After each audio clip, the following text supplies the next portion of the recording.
procéder à l'appel. Marion Virginia. Oui. Marie-Ange Baver. Oui. Jacques Choulet. Marie-Claire Duprat. Jean-Marc Fabier. Sophie Dupouille. Arnaud Fabre. Elisabeth Brett. Yoann Labarrère. Aurélie Lévesque, qui siège au conseil d'administration du CIAS, arrivera en retard. Elle a donné procuration à Jacques Choulet pour les points où il ne serait pas encore là. Bruno Lamaison. Présent. Sylvie Sauvignon. Christophe Priam. Présent. Alain Lassalle. Laurent Langlade. Marie-Thérèse Barouillet. Christophe Bergès. Solange Coudens. Ludovic Ducam. Christiane Chagnol a donné procuration à Marion Bergignan. Marjorie Fautus a donné procuration à Olivier Martinez. Olivier Martinez. Nadine Pinchoret. André Lafargue. Alain Rabat a donné procuration à André Lafargue. Jean-Luc Cazelin. Bien. Y a-t-il des remarques ou des commentaires par rapport à la... Juste un détail, Arnaud. Marjorie est également au conseil d'administration, elle nous rejoint dès que possible. Ah, très bien, très bien. Oui. Y a-t-il des remarques et des commentaires par rapport au compte rendu de la séance du conseil municipal du 14 janvier? Si il n'y en a pas, je vais vous le soumettre à votre validation. Y a-t-il des oppositions, des abstentions? Je vous remercie. Premier point à l'ordre du jour, la demande des subventions pour le projet de reconstruction de l'école du Parc. Je ne m'étendrai pas sur le contenu et les motivations de ce projet. Il a été présenté lundi soir en réunion publique. Je voudrais juste préciser que depuis le 14 janvier, le cabinet Samasuzu, maître d'œuvre retenu à la commission d'appel d'offres, s'active avec beaucoup d'ardeur.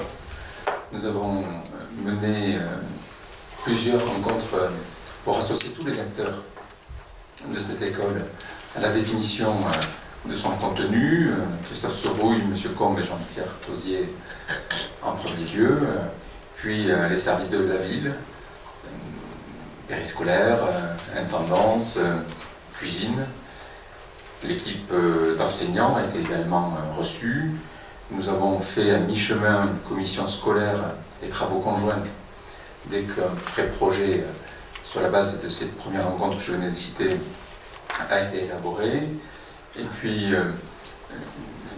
le projet a pu être amendé, amélioré après des entrevues avec les bâtiments de France, une réunion de voisinage, et enfin les écureuils du parc.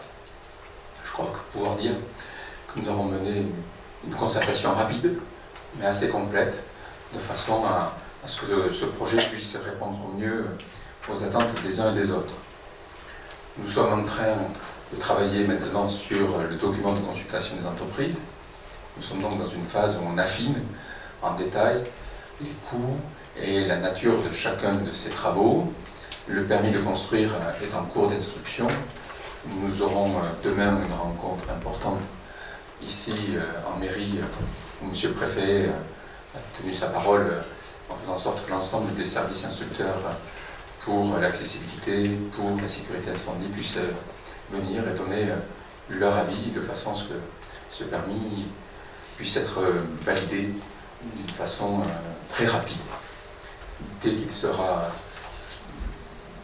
officiellement validé, nous pourrons lancer la consultation de l'entreprise.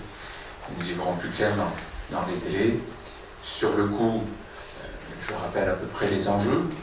Nous sommes sur un projet d'1 320 000 € hors taxes, dont 120 000 € de maîtrise d'œuvre, et donc sur un projet à 1 200 000 € hors taxes de travaux. Ce coût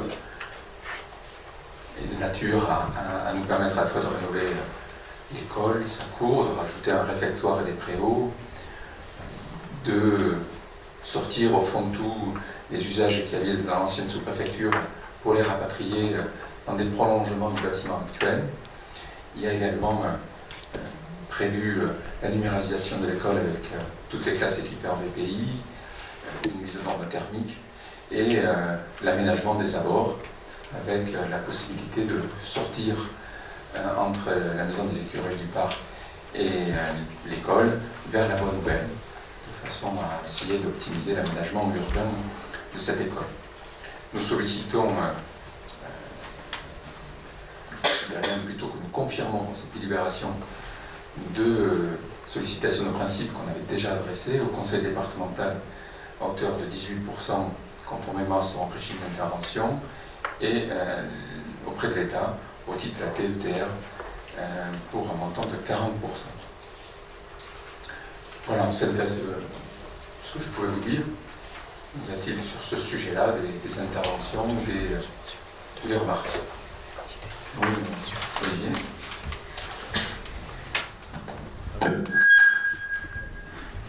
Oui, ça fonctionne. Oui, monsieur le maire. Pour vous dire, évidemment, que le conseil départemental s'associe pleinement donc, à la réalisation le plus rapidement possible des travaux de réhabilitation de l'école. On a tous été touchés par ce sinistre, hein, et je pense qu'on s'en serait bien passé. Juste un petit reproche, mais bon, je peux comprendre que peut-être dans l'urgence il y a eu quelques oublis. On n'a pas été trop associés, nous, au niveau du département, à diverses réunions. Pourquoi je dis ça? Parce que, effectivement, dans le cadre de l'élaboration du plan de financement, notamment, je vois que vous avez sollicité une somme qui est inscrite. Vous avez précisé que c'était le régime d'intervention du conseil départemental. Et malheureusement, la somme que vous avez inscrite au titre de votre demande n'est pas celle qui est que vous pourriez obtenir au niveau du régime d'intervention classique, puisque les 18%, bien évidemment, le taux facial est bien celui-là, mais nous limitons à 750 000 € le montant des travaux éligibles aux subventions. Donc, moi j'étais disponible pour évoquer avec vous ce sujet, et n'ayant pas eu la possibilité d'avoir, ça c'est un avis personnel partagé avec mes colistiers, une réunion peut-être entre élus ici pour évoquer ce sujet qui est quand même un sujet grave et qui je pense transcende les clivages politiques et les idées des uns et des autres, ça m'aurait peut-être permis de vous dire ce qu'il en était par rapport à la position du conseil départemental, puisque moi j'ai souhaité que nous puissions déroger à notre règlement d'intervention, de manière à ce que vous n'ayez pas uniquement 135 000 €, mais une somme plus conséquente pour minimiser la part restant à charge pour les contribuables saint-séverin. Donc voilà, je vous annonce déjà ici que ce n'est pas 18%, puisque nous allons faire une délibération dérogatoire au niveau du conseil départemental, et donc ce ne sera pas le montant affiché ici. Donc je vous demande peut-être, par souci de simplification et éviter tout problème peut-être de contrôle de légalité, de demander la subvention la plus élevée possible au conseil départemental. Et j'espère qu'on aura l'occasion rapidement de se mettre en rapport tous les deux, de manière à ce qu'on puisse voir ce qu'on peut faire. Parce que, petit détail aussi administratif, comme nous dérogeons au règlement départemental, nous ne passons pas en commission permanente ce type de dossier, mais ça passe en session plénière. Et les plénières, vous le savez, c'est comme au conseil régional Nouvelle-Aquitaine, il n'y en a pas tous les mois. Donc nous allons avoir les procédures budgétaires avec plusieurs plénières qui vont arriver incessamment sous peu. Si nous pouvions rapidement caler le montant que la ville pourrait obtenir auprès du conseil départemental, moi je suis tout à fait disponible pour en discuter avec vous. C'était sur le plan de financement, voilà, c'est une proposition par facilité par rapport au contrôle de légalité et de la préfecture. Autre chose,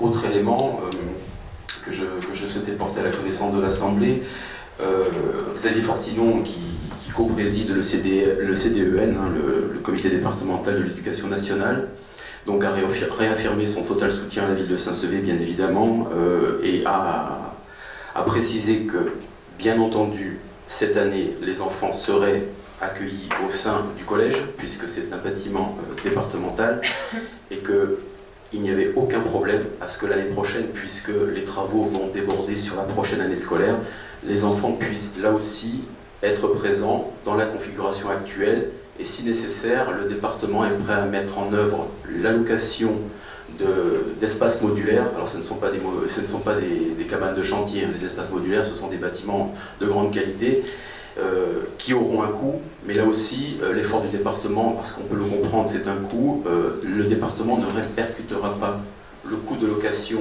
de ces espaces modulaires à la ville de Saint-Sevé, nous les prendrons en charge, de manière à ce que si les travaux perdurent, vont au-delà de la date prévisionnelle, là aussi, on ne se retrouve pas avec des difficultés d'accueil d'enfants.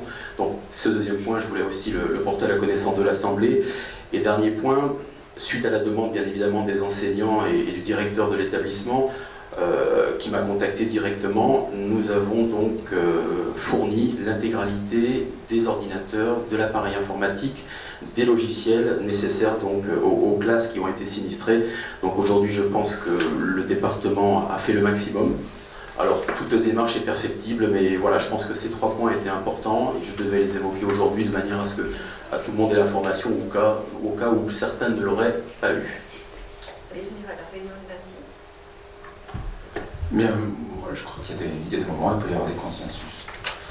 Si tout ce que vous nous affirmez se traduit dans les faits, je m'en réjouis et je vous en remercie. Je pense qu'il y a des moments où il faut qu'on travaille main dans la main. Et c'était tout l'esprit de la demande de rendez-vous que j'avais adressée dès début janvier à Xavier Fortinon. J'ai relancé plusieurs fois sa secrétaire personnelle. Je n'avais pas pu avoir de rendez-vous jusqu'alors. J'aurais été ravi que vous y soyez associés, d'ailleurs. Il me semblait naturel de directement le demander au président. Je me réjouis que cette annonce puisse être officielle ce soir. Et donc, la délibération qu'on va soumettre au vote rajoutera cette précision. Oui, c'est pas facilité. Pas préjugé de façon à ce que la subvention, on mentionne les 18%, mais qu'on rajoute dessous une phrase qui dit qu'elle peut être au-delà sur décision exceptionnelle. Sur l'accueil de nos enfants jusqu'à la durée des travaux, nous avions travaillé sur 2 options. Une à l'école Sainte-Thérèse, qui aurait été en capacité d'accueillir les 7 classes, si le département et le collège n'avaient pas pu continuer à accueillir à la rentrée prochaine les 3.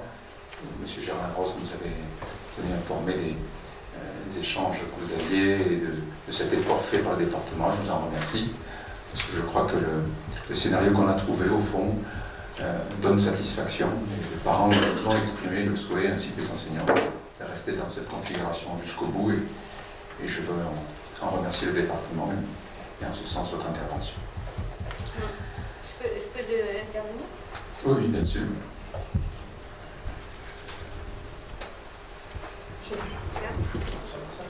Ah, ça marche. Oui, on peut se féliciter effectivement. Moi, je suis quand même relativement inquiète après votre intervention, M. Martinez. Alors, vous allez me rassurer. Parce que vous nous dites que ce ne sera pas 18%, ce serait de l'ordre de 7, c'est ça? Non? Ah, ça sera plus? Ah, alors j'ai mal compris. Ah non, vous savez, les vieilles personnes, il faut leur redire souvent. Monsieur le maire, excusez-moi, juste une précision, non. Notre règlement, par définition, il est sanctuarisé. Et aujourd'hui, le montant qui serait proposé, nous estimons qu'il n'est pas à la hauteur des enjeux et du caractère exceptionnel de l'investissement qui est fait.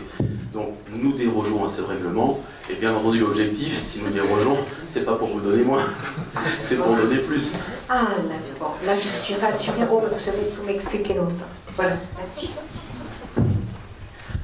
La seule chose, puisqu'on est là dans quelque chose de consensuel que moi je peux relayer, c'est si on peut avoir un engagement du département, même si le vote interviendra plus tard, rapidement, sur le montant forfaitaire, on va avoir dans le document de consultation d'entreprise des options, des variantes, et lors de la commission d'appel d'offres, on sera amené à, ou non, en fonction du budget qu'on a à disposition, à retenir certaines options qui peuvent améliorer le quotidien de nos enfants.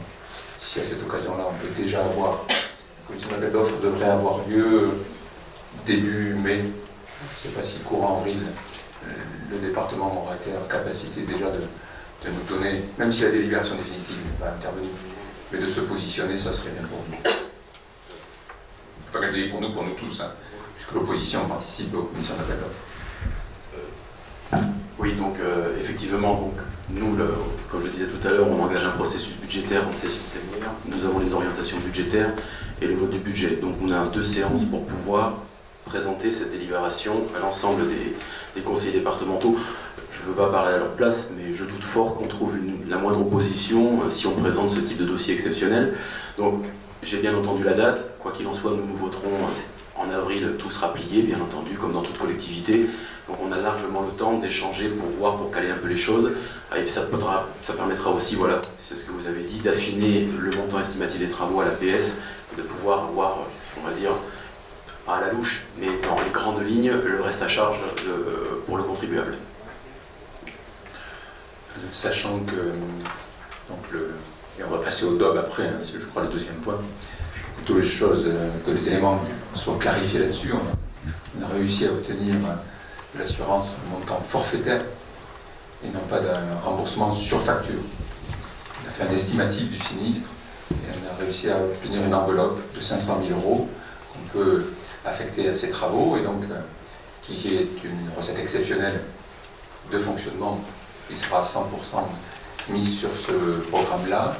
On a prévu un financement complémentaire de l'ordre de 150 000 € en ressources propres qui consiste au fond à mettre la priorité sur cette opération et à reporter d'autres choses qui étaient plus ou moins avancées. Et donc il y a la DETR et le département qui complètent et vous retrouvez les 1 200 000 € hors taxes plus la maîtrise d'œuvre que nous évoquions. Alors on va le mettre au vote. Y a-t-il des oppositions, des abstentions? Je vous remercie de cette unanimité.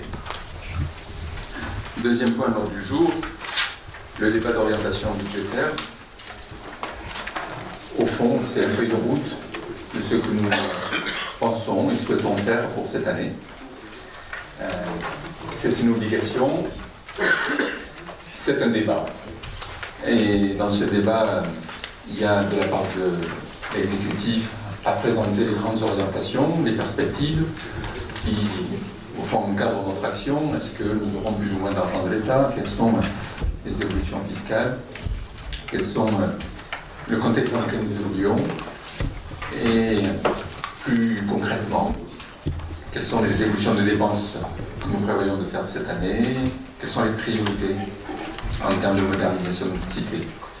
Je voudrais en profiter pour saluer le travail de Jacques Choulet, notre adjoint en finance, qui, avec Initial Mathieu, ont fait un énorme travail de préparation de tous ces éléments budgétaires, puisque Jacques est un garçon méthodique, il fait le DOP presque après que le budget soit fait, pour s'assurer que ce qui est plus ou moins prévu là-dedans soit sûr de pouvoir réellement se concrétiser. Ce n'est par cette rigueur qu'on a pu maîtriser l'évolution des dépenses et rétablir une situation financière pour notre commune. Je lui passe la parole de façon à ce qu'il nous présente le débat d'orientation budgétaire qui reprend au fond les points clés du document qui vous a été remis.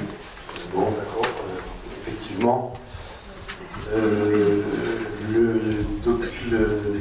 débat d'orientation budgétaire donc, est une obligation légale. Toutes les collectivités de plus de 3500 habitants doivent pratiquer cet exercice.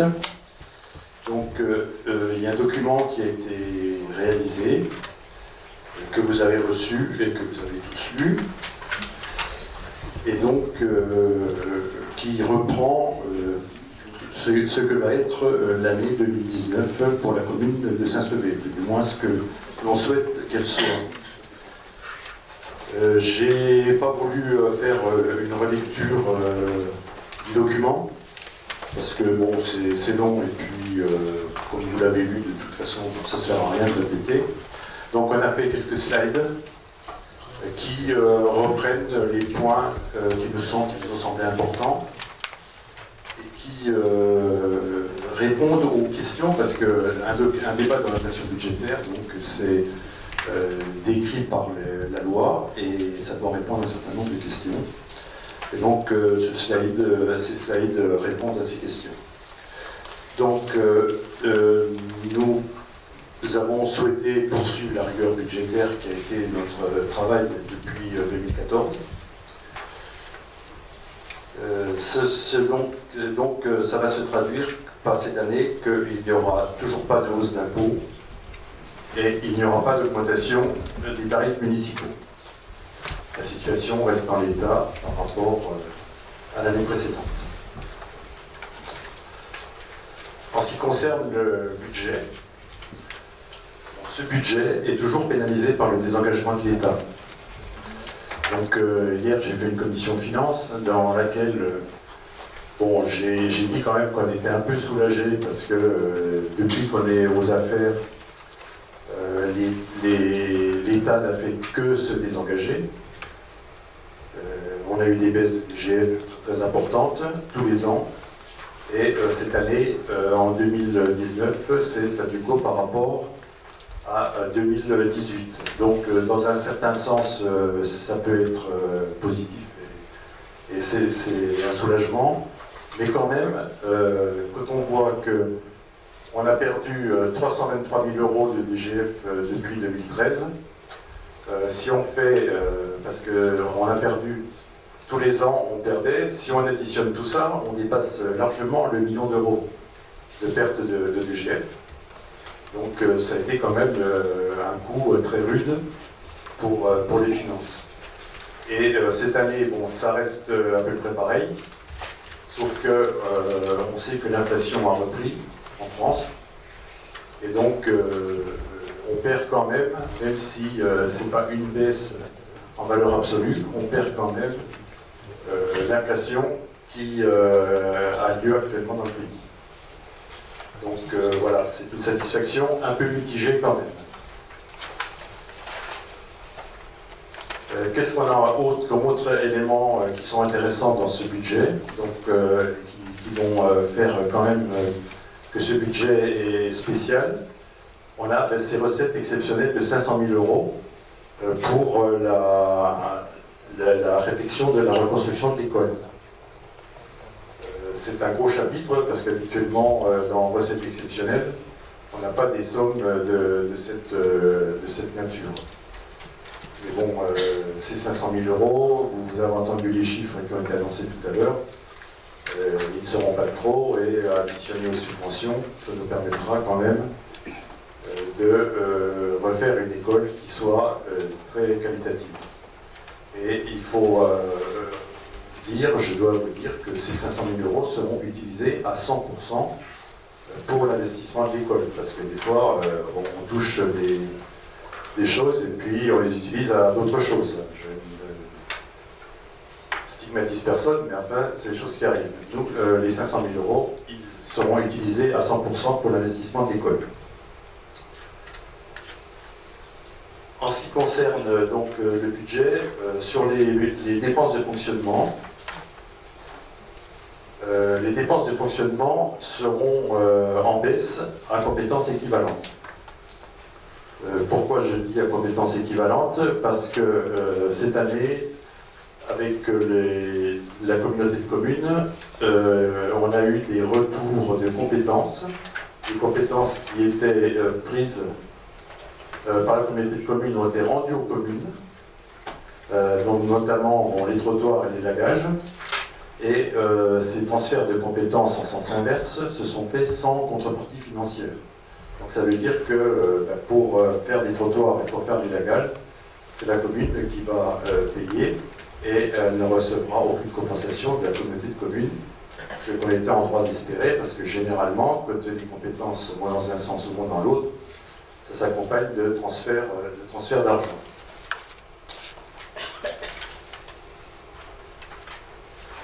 Donc, on aura un reste à charge communal, comme vous avez vu dans le slide, là, qui sera de moins 16 720 € sur ce transfert de compétences. Dans les éléments qui ont un impact positif dans le travail des gens de la mairie, il faut noter la poursuite des travaux en régie. Je pense que c'est quand même très important parce que on a connu des époques où finalement le poste de travail en régie sur le compte administratif, il n'était jamais très très élevé. Et depuis quelques années, il a tendance à augmenter régulièrement. Donc on était On était arrivé à 100 000 dans l'année 2016, 2017. En 2018, on est monté.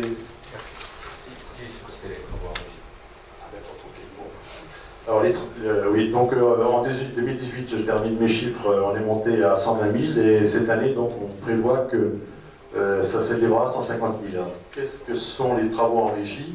En fait, ce sont des travaux qui sont faits par les agents municipaux, par notre équipe municipale, au niveau des investissements. C'est-à-dire quand on fait un investissement, par exemple à l'école, il va y avoir des appels d'offres qui vont être faits, il y a des entreprises qui vont venir pour refaire des parties, des grosses parties, des toitures, des maçonneries, etc.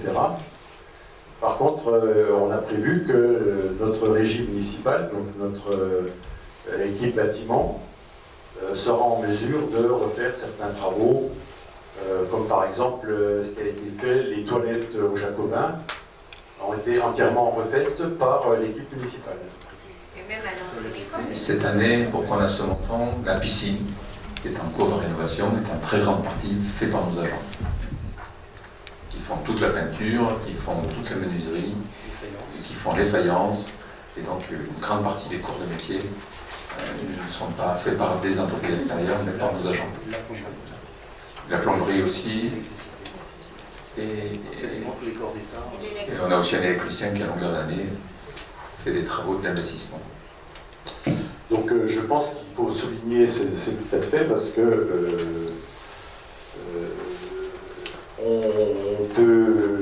on peut accepter effectivement, par exemple, qu'au niveau du personnel, depuis qu'on a pris les fonctions en 2014, le personnel a augmenté, le chapitre personnel a augmenté, mais ça a servi notamment, entre autres, à créer cette équipe bâtiment. Et quand cette équipe bâtiment fait pour 150 000 € de travaux, je pense que ça compense beaucoup de choses sur l'augmentation du budget des RH depuis 2014. Donc, autre élément clé dans les dépenses, la masse salariale. Alors, je viens de vous dire qu'elle avait quand même augmenté depuis 2014, c'est indubitable, mais là, en 2019, elle ne va pas augmenter. Elle va rester à périmètre égal, elle va rester équivalente.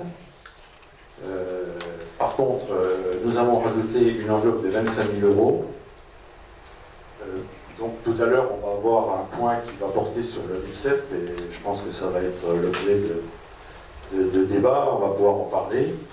Mais à l'occasion de la mise en place de ce RIFSEP, on était amené à faire des analyses et on a été amené à se rendre compte que des agents qui étaient au même niveau, au même grade et qui exerçaient des compétences équivalentes n'étaient pas forcément tous au même niveau salarial.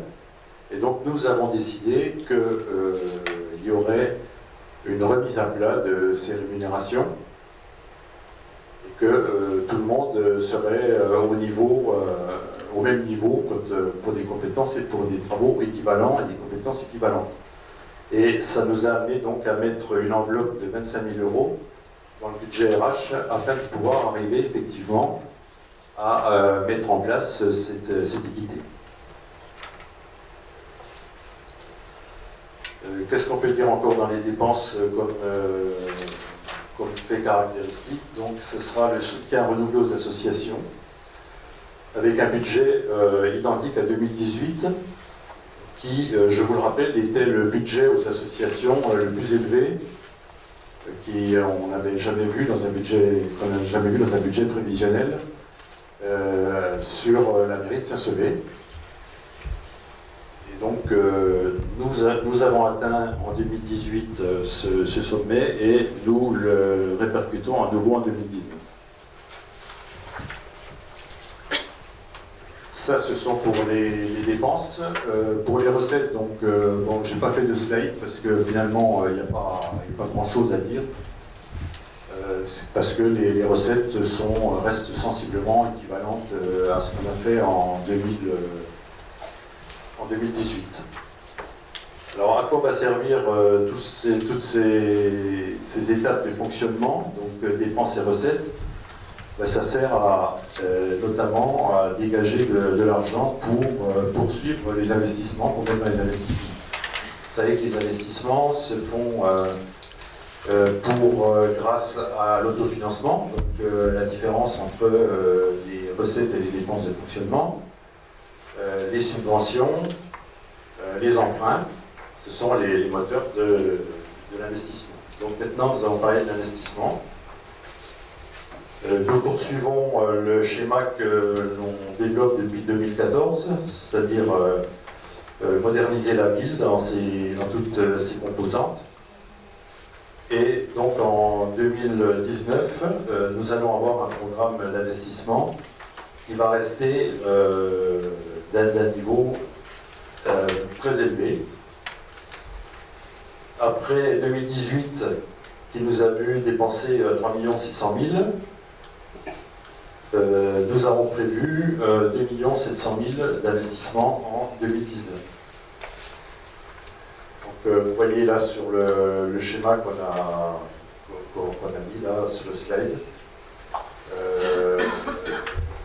il y avait des sommes qui tournaient autour de 1 500 000 les années précédentes, et là sur 2 années, 2018 et 2019, on a passé un peu la surmultiplier pour faire des choses qui soient importantes et qualitatives. Comment va-t-on utiliser ces 2,7 millions? Donc, bien entendu, rénovation de l'école du parc, 1,4 million qui doit être investi sur cette opération. L'intérêt, on n'avait pas prévu forcément de faire des choses aussi importantes sur l'école du parc. Maintenant, les événements nous ont amenés à aller plus vite. Et on va quand même pouvoir terminer cette mandature avec un parc scolaire des écoles qui seront pratiquement neuves et d'excellente qualité, qui seront quand même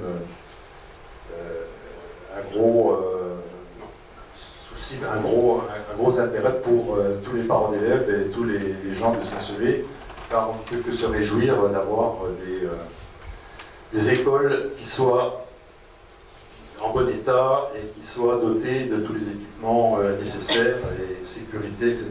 Non, pas le poids de la maternelle, quand même. Le poids de la maternelle, en ce moment, on fait des rustiques, mais aujourd'hui, je ne sais pas, est-ce que... Madame la maire adjointe, vous n'êtes pas au courant, il a été rénové. Il a été rénové, il a été refait pendant les vacances. Madame la maire adjointe, c'est je dois le dire. Vous êtes adjointe à l'affaire scolaire. Je suis désolé, madame la maire adjointe au scolaire, déjà, je vais dire la prochaine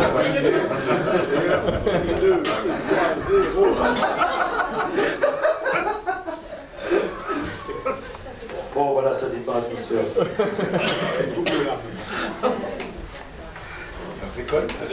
Bon, voilà, donc après, derrière l'école, nous allons poursuivre sur l'abbatiale. On a attaqué en 2014, il faut aller au bout. 2013. On essaie bien de le dire. Ok, il y avait des prémices. Fin 2013.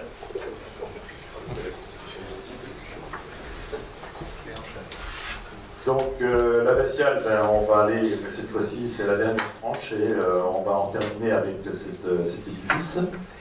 Et je pense que le résultat est assez exceptionnel. Tout le monde a pu visiter déjà ce qui s'est fait, et quand ça sera terminé, ce sera vraiment quelque chose de magnifique. Derrière l'abbatiale, nous allons terminer également la réhabilitation du vestiaire polyvalent de la piscine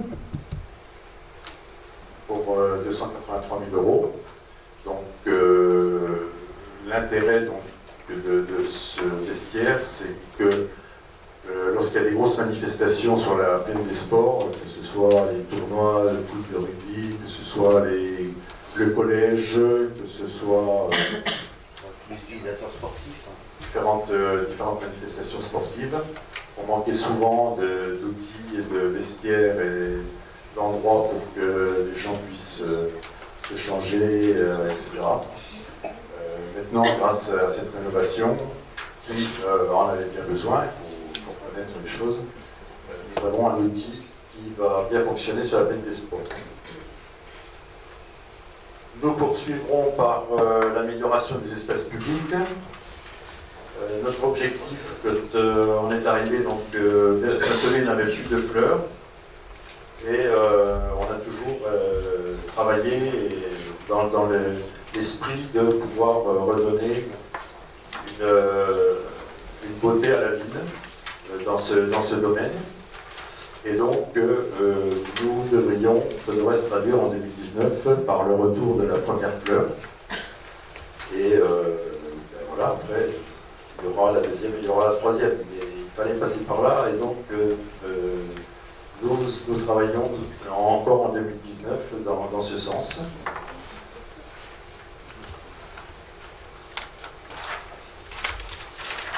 Après, n'oublions pas que le document d'orientation budgétaire ce n'est pas un document qui est fait uniquement sur la ville, il est fait pour tous les budgets.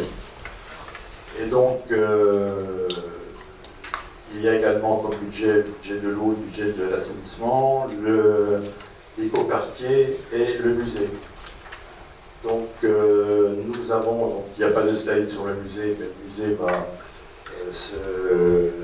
voir une nouvelle tranche terminée, réalisée. C'est la tranche qui concerne l'abbatiale. En ce qui concerne l'eau et l'assainissement, les travaux pour plus de 500 000 euros sont prévus pour réhabiliter les réseaux, pour la télésurveillance, pour l'installation de caméras, qui fait suite donc aux préconisations du schéma directeur de l'assainissement, qui a été travaillé et qui a été également validé avec les services de l'État. Donc tout cet argent qui va être mis sur l'eau et l'assainissement, normalement devrait et a été validé par l'État et donc conforme avec ce que souhaite la puissance publique. En ce qui concerne l'écoquartier, donc l'écoquartier verra le permis d'aménager qui va être déposé dans les semaines à venir.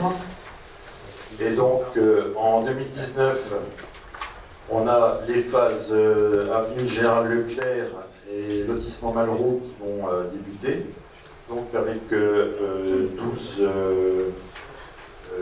lots qui vont être mis en œuvre. Et on va attaquer donc à la fin 2019 la viabilisation intérieure de cette zone, ce qui permettra donc en 2020 on sera en mesure de vendre 20 lots supplémentaires et donc de commencer à rentrer à l'intérieur de la zone écoquartier. C'est-à-dire actuellement on travaille sur la périphérie, là où la viabilisation existe déjà, ou est proche, mais à partir des travaux qui vont avoir lieu en 2019 vont permettre en 2020 de rentrer à l'intérieur de la zone et de commencer à structurer l'intérieur du terrain de l'écoquartier. Juste pour dire que nous sommes labellisés écoquartier par le gouvernement depuis 3 semaines. Et donc nous sommes le seul et unique écoquartier des Landes avec ce label qui s'appelle le label écoquartier étape 1. Et donc un gage de qualité futur démarrage et on tend vers la deuxième étape qui est la deuxième étape concernera les premiers travaux. Et donc, j'arrive un peu au bout des investissements prévus. 2019 sera donc une étape supplémentaire franchie dans la modernisation de la ville. Bon, j'ai pas fait de slide sur tout ce qui concerne la dette, mais vous avez pu lire dans le rapport d'orientation que vous avez reçu avec tous les documents, que nous pensons terminer l'année 2019 sur une diminution de la dette. Donc sur la dette à long terme, on devrait baisser de 400 000 euros par rapport à la situation qu'on avait trouvée en 2014 en arrivant. En 2019, suite donc à ces problématiques de l'école, nous serons certainement probablement amenés à faire un prêt court terme d'avance sur TVA de 300 000 euros. Donc si on veut être puriste, on va économiser par rapport à la situation qu'on avait trouvée, on va économiser 100 000 euros, mais bon, on sait très bien que ces 300 000 euros qu'on va emprunter en court terme, ils seront remboursés en 2020. Et donc, effectivement, c'est bien 400 000 euros sur le long terme dont on aura fait baisser la dette de la vie, la dette long terme de la vie. Voilà ce que je voulais vous dire sur l'envisage pour l'année 2019. Et j'espère bien arriver à faire tout ce que je viens de vous expliquer. Voilà, si vous avez des questions. Merci beaucoup, Jacques. Y a-t-il des interventions par rapport à ce domaine? Monsieur Martinez.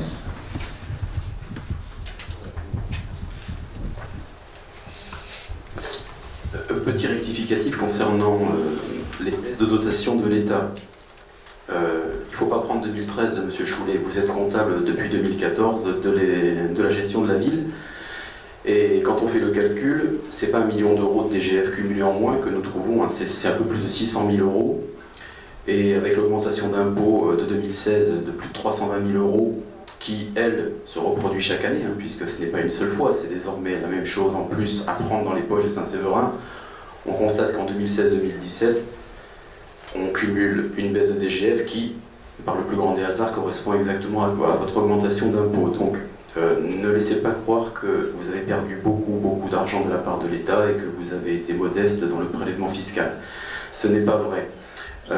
Autre question qui m'interpelle, j'ai cru voir un tableau, alors je vous avoue que c'est un peu loin pour avoir les chiffres, qui concerne les dépenses d'investissement de la mandature.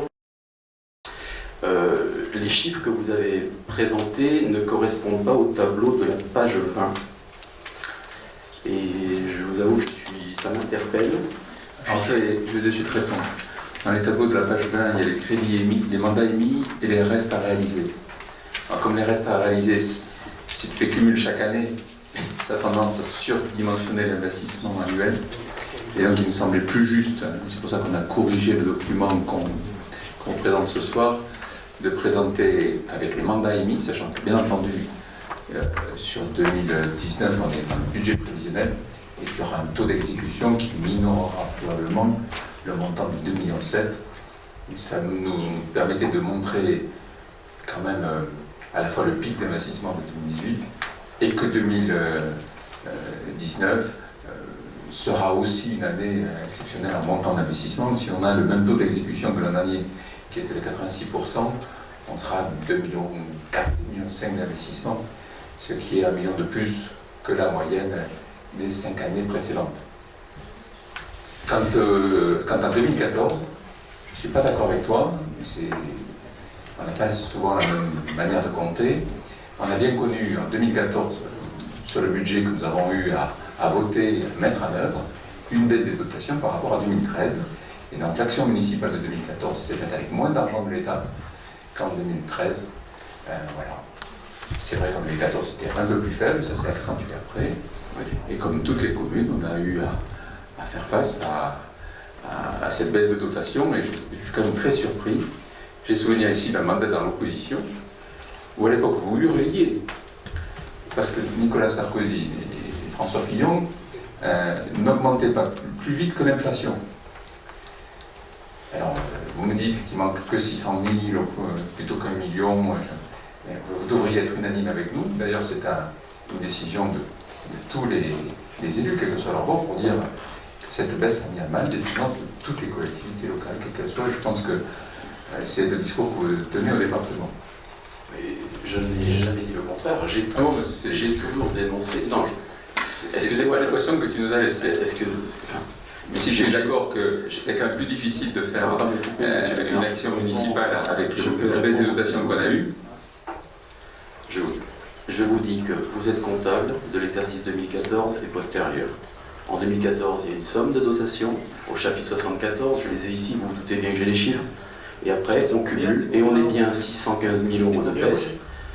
Moi, j'ai 880 703. Non, mais on va pas faire des querelles. Parce que généralement, à chaque fois qu'on est rentré dans les chiffres, c'est Jacques qui avait raison et toi qui avais tort. C'est faux. Donne tes chiffres, C'est faux. Et qu'on puisse le faire qui dit vrai, qui dit faux sur Internet. Monsieur Tauzin, écoutez, 2014, vous aviez 880 703 € au chapitre 74. C'est le chapitre 74, ça ne représentait pas forcément la DGF, parce que la DGF... Vous parlez des dotations de l'État, il y a les compensations, des impôts locaux et ainsi de suite. Attention, soyez précis dans vos propos. Moi, je vous parle des dotations de l'État et monsieur le maire vient de redire qu'il dénonçait la baisse des dotations de l'État. Donc, vous êtes comptable depuis 2014, pas 2013. C'est la DSR et c'est la dotation nationale de péréquation. Bon, dans tous les cas de figure, je vous dis que la baisse n'est pas celle que vous annoncez et que Jacques, parle au micro qu'on t'entende. vos augmentations d'impôts correspondent exactement à cette compensation. Je pense que C'est votre droit. Hein. Je pense que la dernière mandature avant nous, c'était 2013, et que nous, en 2014, on a commencé à perdre là-dessus. Et donc, on se réfère, il est normal qu'on se réfère aux chiffres de l'année d'avant où on soit arrivé. Parce qu'en 2014, on a déjà perdu. Monsieur Choulet, Est-ce que vous êtes d'accord avec ça, monsieur Martinez? mais écoutez, je vous ai dit que j'ai toujours dénoncé les baisses de dotation. Non, mais est-ce que vous êtes d'accord qu'en 2014, il faut compter la perte par rapport à 2013? Mais non, vous arrivez, vous prenez l'acquis. Qu'est-ce que vous dites? Et à ce moment-là, vous remontez. On a mené en 2014 une action avec moins d'argent qu'en 2013, mais c'est normal. En 2014, j'ai pas pris Mais l'acquis. attendez, vous avez été élu en 2014, non? Rassurez-moi. Et on n'a pas pris l'acquis en 2014. En 2014, c'est nous qui avons fait le budget, c'est notre premier budget. Oui, avec ces dotations. Hein? Donc vous gérez Et donc on se compare bien par Et on a rapport mené l'action en à 2014 ce qui était avant, en 2013. avec moins de dotations qu'en 2013. Non, je pense que là vous faites un mauvais procès. C'est un mauvais procès. Ce n'est pas un procès, les chiffres sont là, écoutez. Non, mais On va pas percoter sur les chiffres, à chaque On fois est d'accord. vous les travestissez, c'est très bien, il n'y a pas de problème. La réalité aujourd'hui, c'est que vos augmentations d'impôts de 320 000 € de plus chaque année correspondent à la baisse des dotations. Et je le redis ici publiquement, je déplore la baisse des dotations et je pense que c'est une erreur économique majeure, quels que soient les gouvernements que nous ayons soutenus, les uns et les autres, c'est une erreur économique majeure, je le dis. Et je n'ai aucun problème pour le dire. Je vous ai moins entendu entre 2014 et 2017 pour dire ce que vous dites aujourd'hui, mais tout le monde peut se tromper et revenir à la vérité. Je vous en remercie. Mais j'ai toujours dénoncé la baisse des dotations. Toujours. Donc, sur ce plan-là, la hausse de fiscalité de plus de 320 000 € chaque année, c'est donc mon avis, a permis de compenser cette baisse de dotation. Donc, j'en reviens au tableau. J'en reviens. Excusez-moi. Non, poursuivez votre propos. Non mais, monsieur Choulet, on ne va pas se convaincre. On va pas se convaincre, écoutez. Vous campez sur vos positions, moi sur les miennes. Non, mais vous me dites que j'annonce des chiffres qui ne sont pas véridiques, alors que vous annoncez des chiffres qui ne sont pas non plus tout à fait justes. Je pense que je veux aussi le dire. Je vous ai dit que vous aviez pris la mauvaise année de référence. Vous êtes comptable à partir de 2014, de l'exécution des budgets. Je n'ai pas dit autre chose. 2013, normal. Écoutez, j'en reviens à vos remarques concernant le tableau de la page 20. Dans tous les cas de figure, il y a une erreur comptable, arithmétique, puisque les restes à réaliser, qui sont inscrits dans les 1 099 000 de 2015, deviennent l'année suivante de l'exécution budgétaire en bonne et due forme, et non pas de nouveau des restes à réaliser. Je vous ai montré le tableau là, oui, non, mais... qui a été présenté, c'est la séance officielle était aujourd'hui, et qui est beaucoup plus clair, et donc je vous demande de partir là-dessus. Vous voyez bien qu'on est sur une réalité des dépenses engagées qui est au final, on le sait, les comptes administratifs, voilà. Qui est de 1,5 million en moyenne. 2018 était exceptionnel. Je vous redis que le budget primitif, on prévoit 2,7 millions, et que si on est au même niveau d'exécution, je pense qu'il sera le même. Quand vous êtes à entre 80 et 90% de taux d'exécution dans une collectivité, c'est énorme. Et donc l'exercice 2019 devrait être au même niveau. On sera entre 2,4 millions et 2,5 millions de crédits réellement mandatés, peut-être plus, on verra. Oui, bon, Donc, en tous les cas, on est d'accord pour dire, je pense que ce tableau est une erreur. Et le tableau que je vous montre là, Mais j'ai bien compris. Le tableau du DOP, il y a une erreur, pas de problème. Voilà, il y a que c'est votre interprétation. Allez, je vous écoute. Vous nous expliquez que vous avez fait 13 millions d'euros d'investissement. C'est ce que vous écrivez, vous le redites en page 24 pour vous glorifier que vous n'augmentez pas la dette. D'ailleurs, sur la dette, je vais en parler maintenant, je saisis l'occasion, c'est que vous nous avez pas signé en nous expliquant que le montant de dette de la ville jusqu'en 2013 était astronomique et qu'à ce titre c'était la catastrophe. On constate sur votre tableau page 24 qu'entre le 31 décembre 2013 et le 31 décembre 2019, la baisse totale du stock de dette sera de 100 000 euros. C'est-à-dire qu'on est entre 11,058 et 10,67 millions d'euros. Et donc finalement, vous n'avez pas baissé la dette.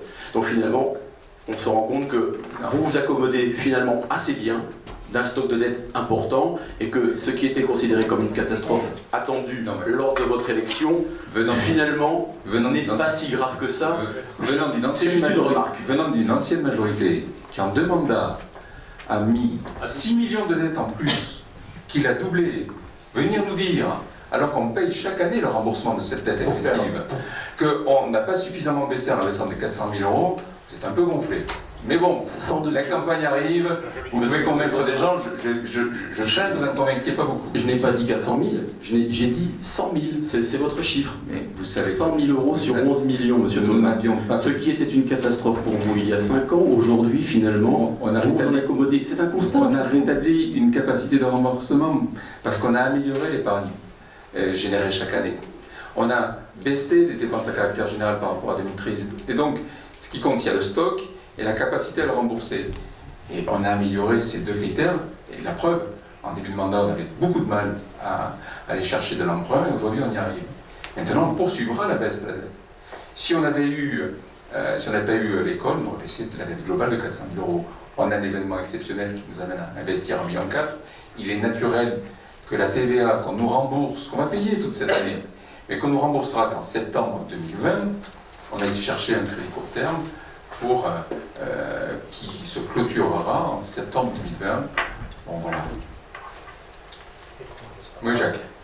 Non, je souhaiterais simplement quand même faire remarquer que effectivement la dette, elle a baissé de 100 000 euros, c'est marqué de toute façon, c'est pas la peine que vous le disiez, tout le monde est capable de le lire. Je l'ai dit moi-même également quand on a mis les slides. Donc il n'y a pas de souci là-dessus, on est bien d'accord.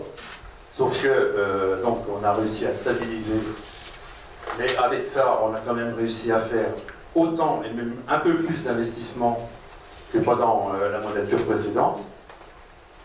Et vous, pour faire la même chose, vous avez trouvé le moyen de faire 5 millions de dettes supplémentaires. Donc je voudrais quand même faire... Excusez-moi, 6 millions.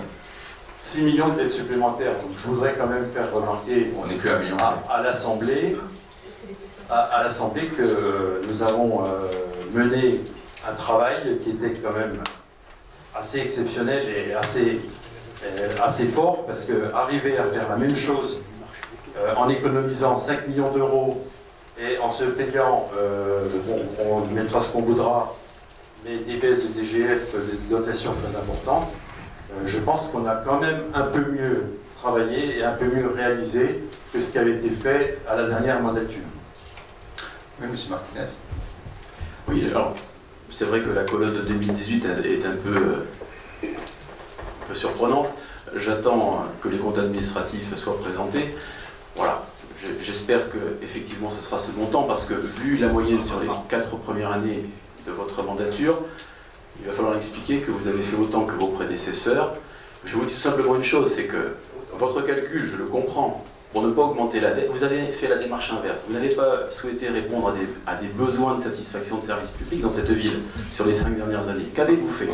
Vous avez orienté vos investissements sur les derniers projets qui étaient, et tant mieux pour vous, relativement bien financés. Le patrimoine notamment. Ça, c'est une réalité comptable. Fort subventionnement de la part du département, puisque nous n'avons jamais eu de soucis pour ça, la région et la DRAC. Ça, c'est la première chose. Sauf que les rapports. Ça, c'est la première chose. La deuxième chose, c'est que, partant de ce principe, pour ne pas augmenter la dette, vous partez du postulat de dire, au-delà d'un certain montant d'investissement, nous n'investissons plus, parce que chaque euro supplémentaire, c'est de la dette. Et n'oubliez pas une chose, c'est que désormais, c'est 320 000 euros de plus en prix dans la poche des Saint-Séverins chaque année depuis 2016. Sur 20 ans, ça fait quelques millions d'euros. Ça fait quelques millions d'euros qui correspondent à un emprunt de 6 millions d'euros. C'est 6 millions sur 20 ans que vous prenez dans la poche des Saint-Séverins avec l'augmentation de 2016. C'est 6 millions d'euros. Donc ne venez pas nous dire que vous êtes... Mais si, c'est 320 000 euros de plus la hausse de fiscalité de 2016. C'est la réalité. D'abord, je ne suis pas d'accord sur vos 320 000 parce que c'est moins que ça. Non mais vous arrangez des chiffres, c'est tout. Bon, allez, j'arrête. J'arrête parce que de toute façon, ce ne sont que des mensonges. Monsieur Martinez, Je prends un témoin de l'Assemblée, ce ne sont que des chiffres mensongers pour démontrer que... n'énerve pas, nous avions perdu. Je Mais non, voudrais que Monsieur Martinez aille au bout de sa démonstration. Pinocchio. Je voudrais que Monsieur Martinez aille au bout de sa démonstration. Donc, avez-vous d'autres compléments à nous dire sur ce dogme?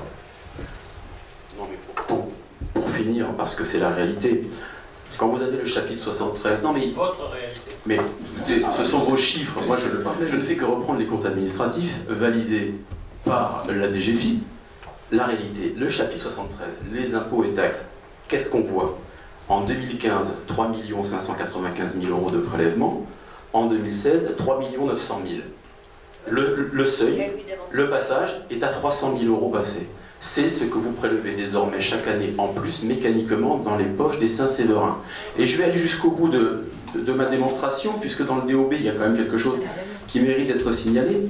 Vous nous expliquez que vous restaurez la capacité d'autofinancement, et là, quand je regarde page 25 en bas, CAFNet durablement retrouvé, 2016-2017, on voit une forte augmentation de la CAF, 564 000, alors qu'avant elle était de 183. Mettez l'augmentation d'impôts que vous avez mise au Saint-Séverin, et on trouve ce résultat. Et après, en 2018, on redescend à 369 000, et en 2019, à 147 000. Tout en ayant dans ce budget en recette la vente du patrimoine, puisque jamais dans cette ville, nous n'avons autant vendu de patrimoine qui appartenait aux contribuables Saint-Séverin pour équilibrer les comptes. Est-ce que vous avez fini votre exposé? Je voudrais m'assurer que la vision est globale. Moi, je ne retiens qu'une chose de votre propos. Je ne retiens qu'une chose de votre propos. L'absence de projet. Moi, ce que j'aimerais dans un débat d'orientation budgétaire, c'est que vous nous disiez, nous, si nous étions en responsabilité, voilà ce qu'on ferait. Voilà pour nous les priorités que vous avez retenues qui ne sont pas les priorités pour nous. Ça serait ça. Au fond, on est élu pourquoi? Pourquoi on le gère si bien? C'est pour dégager des marges de manœuvre permettant de mener une action de transformation de Saint-Sever. Alors, vous me dites, vous avez fait que des choses secondaires, c'est à peu près ça que j'ai compris. J'ai pas dit ça. C'est comme ça que votre propos était ambigu, mais c'est au fond des choses inutiles quelque part. Je n'ai pas jugé les projets. Bon, alors mais on va y revenir sur les projets, je ne vous ai pas coupé, je vais aller jusqu'au bout. Je vous ai laissé finir. La montée de Morlagne, pour permettre à tout le monde d'aller à pied à la plaine des sports, pour requalifier cette entrée de ville, ça fait 40 ans qu'on en parle, ça a été fait. Morlagne, avec tous ces arbres qui étaient tombés en 99 et en 2009, qui n'avaient pas été replantés, et ce parking à l'abandon, ça fait des années que ça attendait, ça a été fait. L'abbatiale, on aura mis le plus gros budget sur l'abbatiale. On y a rajouté l'accès aux étages, l'accès au clocher. Il n'y a pas toutes les 15 jours, Jean-Marc et aux commissions de travaux pour s'assurer. Les subventions sont moindres que ce qui était prévu au départ. Oui, mais pour mener cette action de transformation, les Jacobins, tous ces travaux chaque année faits les uns après les autres, les écoles, PRH y refait. Et là, malheureusement, quelque part. Mais des fois, il y a des événements auxquels il faut faire face et en profiter pour mener une action, l'école du parc. Mais tout ça, au fond, on le fait pourquoi? On le fait pour donner une revigueur, une revitalisation de notre cœur de ville. Parce qu'il est beau. Il vient d'être classé site patrimonial remarquable. Et au fond, il est singulier, il est différent. On est la cité historique des Landes. Et sur ce levier-là, on attire des nouveaux habitants. 300, 4 ans, vous pouvez le contester. Et lorsqu'on se compare, on se dit, tiens, à Saint-Sevé, il y a des choses qui bougent.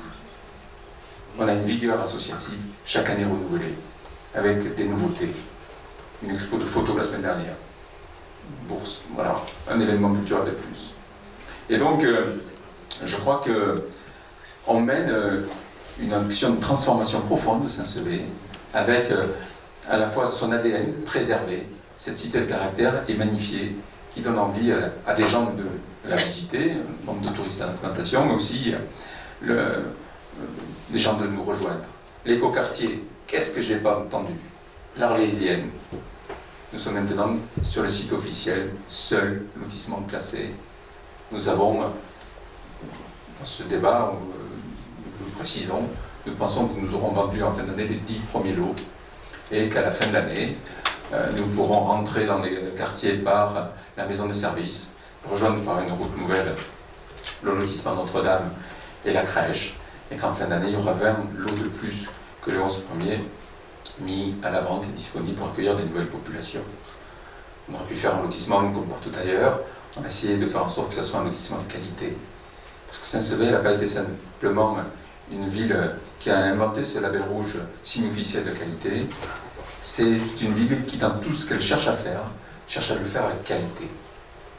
On a des fêtes de qualité, avec une sécurité, un accueil qui a été revu. On a dans l'action publique qui est menée une quête de qualité, de façon à ce que vraiment ce qui se passe ici soit favorable et profitable à nos habitants. J'attends encore un contre-projet de votre part, j'espère qu'il y en aura un jour. Ce qui est sûr, c'est que tout ce qui est fait, on l'a fait en baissant légèrement la dette. Vous nous disiez que ce n'était pas un problème, vous la dette, maintenant vous nous reprochez que de ne pas suffisamment la baisser. Non, Comment on dit que c'est pas un problème. comment on a fait en sorte d'investir autant que vous, sûrement un peu plus, on verra les chiffres à fin 2019, en baissant la dette, alors que vous l'aviez augmenté de 3 millions. Une notion simple, c'est que chaque année, on fait entre 18 et 20 dossiers de subvention. On va à la pêche aux subventions, ce que vous ne faisiez pas. On est passé de 11% de subvention à presque 30% de subvention. Il y a des dossiers pour lesquels, sur vos mandatures, il y avait des aides auxquelles on est passé à côté. Et aujourd'hui, on ne passe plus à côté des aides. Il y a un projet d'école, on fait des demandes de subvention. Il y a un projet de piscine, on fait les demandes de subvention. Et j'espère que de la même manière que pour l'école, vous nous accompagnez, je vous en remercie, que le département sera au rendez-vous sur cet équipement sportif, puisque ce n'est pas la piscine, c'est le vestiaire qui est mis en conformité, qui servira à tous les usages de la plaine des sports. Voilà, donc, 30% de subventions publiques ailleurs, et puis il y a une autre action, c'est qu'on cherche à attirer des investisseurs privés sur cette semaine. Ce qui se passe au camping, moi je vous invite à aller le voir, il y a un mini-golf qui est en préparation, il y a déjà les premiers mécalos qui sont arrivés. C'est 1,5 million qui est investi par un privé sur le domaine public, parce qu'on ne transformera pas notre ville qu'avec des financements publics. Ça, c'est la politique d'hier. Le rôle d'une équipe municipale, c'est d'attirer les investisseurs, c'est de créer des relations, d'attirer des compétences, de façon à ce que cette petite cité, qui n'est que de 5 000 habitants, ait un aura et une dynamique supérieure à sa taille. C'est tout ce à quoi on travaille, et je voudrais remercier l'action de tous les adjoints et de tous les élus qui travaillent vraiment se retroussant les manches pour mener cette belle action de transformation de notre cité. Je me doutais qu'on ne serait pas d'accord. C'est le rôle de l'opposition. Pour autant, est-ce qu'on peut passer au vote? Non, il faut prendre acte, c'est ça? Oui, monsieur Lafargue. Oui, merci. Je ne vais pas rentrer moi, dans une bataille de chiffres. Je vais faire 2 ou 3 petites observations. D'abord, c'est une observation très personnelle. Je crois que Jacques Choulet nous a parlé tout à l'heure des travaux en régie qui vont atteindre, je crois, 150 000 € en 2019. C'est un choix et c'est sûr qu'au niveau sans doute économique, c'est une économie pour le budget communal. Après, c'est peut-être un moyen de mieux maîtriser les phasages des travaux, les calendriers de travaux. Maintenant, je n'étais pas fan de ce genre de pratique, de travaux en régie. Je n'étais pas un partisan avant, je ne le suis pas davantage aujourd'hui. Mais attention, une commune, elle peut faire des travaux en régie, elle peut tout faire. Mais pendant ce temps-là, c'est autant de travail qui pourrait être, surtout que ce sont des travaux de petite dimension, ce ne sont pas des grands projets, c'est autant de travail que l'on soustrait aux artisans locaux. Et c'est pour ça que moi je n'ai jamais été un vrai défense, enfin un vrai partisan de... Alors moi c'est une alerte, je la tirais avant, même je ne sais pas si j'avais fait ici en séance, mais même dans les préparations budgétaires et préparations de travaux, je le redis aujourd'hui, je dis parce que c'est quelque chose qui me tient à cœur. Moi je dis c'est un peu dommage que ce genre de travaux, même si je peux entendre les motivations économiques ou pratiques, qu'on soustrait, qu'on enlève ce potentiel d'activité aux artisans locaux. Ça c'est un point de vue que je voulais exprimer, hors de toute polémique. Ensuite je vais faire deux petits retours quand même sur ce qui a pu être dit dans les échanges. Déjà sur le projet abbatial, quand j'ai tout à l'heure sursauté pour dire 2013, je tiens, je le rappelle, et là sans passion aucune, ce dossier de l'abbatial avait été la maîtrise d'œuvre avec M. Touer, le travail de maîtrise d'œuvre avait bel et bien été réalisé, à la différence que vous avez souhaité, vous, y rajouter, bon, c'est votre droit, la montée au clocher, j'allais dire les étages, mais vous aurez compris, ça c'est votre droit. Mais sinon, tout le dossier de maîtrise d'œuvre et l'architecture financière, même si après, avec notre calendrier, on a pu avoir des évolutions dans les niveaux de subvention, mais ça, bon, peut-être qu'on les aurait eu nous aussi si on était resté jusqu'à 2000, si on avait eu à poursuivre le projet. Donc, ce travail, quand vous parliez aussi, monsieur le maire, tout à l'heure, vous n'aviez aucun projet. Admettez aussi que l'abbatiale, ce n'est pas un projet qui vous était propre. Ça, c'est le premier point. Après, ce qui me chagrine un peu plus, peut-être, c'est quand je vous entends dire, on dirait qu'on a inventé, qu'on a découvert qu'il y avait une côte de Morlanes qui reliait la ville basse à la ville haute, qu'il y avait l'esplanade de Morlanes qui existait. Je pense que vous avez dû trouver dans les tiroirs, quelque part par là, si vous avez eu l'humilité de chercher, vous avez dû trouver un dossier qui était intitulé Entraîneur. C'est-à-dire c'était une appréhension de l'entraîneur de la ville, celui qui allait du pont de la Dour jusqu'à y compris de Morlanes. Le chantier entraîneur avait été entrepris avec deux priorités sous la précédente mandature. Bon, c'est tout, puisque j'ai entendu beaucoup de choses sur la précédente mandature. Est-ce que quelques-uns ici se souviennent de ce qu'était la place du Cap du Pouille qui fait partie de l'entraîneur? La place du Cap du Pouille en bas, c'était un cloaque. C'était un quartier complètement insalubre. Nous avions donné priorité à ce lieu dans le projet entraîneur pour essayer de le viabiliser autant que faire se peut. C'est le bas du Pouille. Qu'est-ce que j'ai dit? Oui, le bas du Pouille. Le bas du Pouille. Merci de me faire la transition à l'air. Le Cap du Pouille, ensuite, deuxième priorité, nous étions intervenus en haut pour sécuriser autant que faire se peut le carrefour du Cap du Pouille, pour le coup, pour essayer de le rendre plus fluide et moins dangereux. Et après, je pense que le projet vers Morlanes se dessinait. Et voilà. Donc, s'il vous plaît, vous avez le droit de revendiquer vos travaux, de les embellir, ça c'est plus mon affaire, c'est pas mon affaire. Mais soyez humble, ne tirez pas un trait comme ça, un coup d'éponge sur le passé, s'il vous plaît. En toute humilité et en toute honnêteté, sur l'abbatiale, vous aviez fait l'étude préalable. Soyons précis. Vous en aviez étudié en maîtrise d'œuvre un tiers. Et s'il n'y avait que le cœur. Nous avons, nous, lancé l'étude de maîtrise d'œuvre sur le transept, la nef et les bas-côtés. Vous en aviez lancé 1/8 des opérations. Et vous en aviez financé 1/10. Je vous reconnais d'avoir fait 10% de l'abbatiale. Voilà, si vous voulez que ça soit dit, c'est dit. Sur les études, ça, des études, j'en ai trouvé dans les valeurs. Qu'est-ce que j'en ai trouvé des études? Les Jacobins, très belle étude. 2006, fait par Objectif Patrimoine. Ajourné en 2009, avec un rapport du conseil régional, alors que c'était des sites patrimoniaux remarquables, en disant des études non suivies des faits. Je tiens le dossier à disposition. Il y a une très belle étude aussi sur le réaménagement de la plaine des sports, avec une piscine, des toboggans, un complexe à plus de 2,5 millions d'euros, par le cabinet Pilate, jamais présenté en conseil municipal ni en commission, dont la seule réalisation aura été le beach à 430 000 euros. Quant aux études, tu me parles de la montée de Morlaix. Il avait fait le pas du Pouille.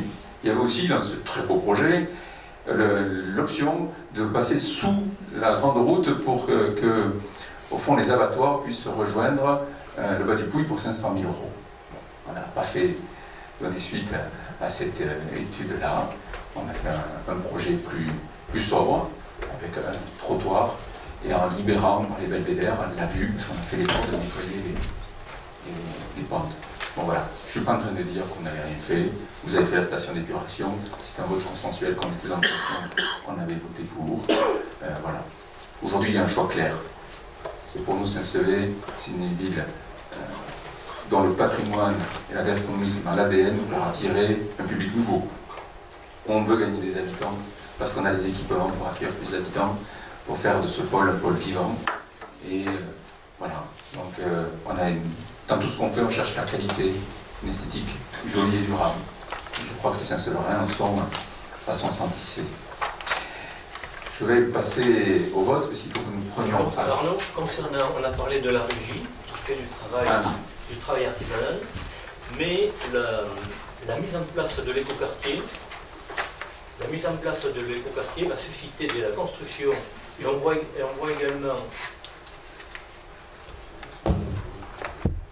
également pas mal de maisons qui se construisent soit dans divers quartiers Saint-Sevé, ici le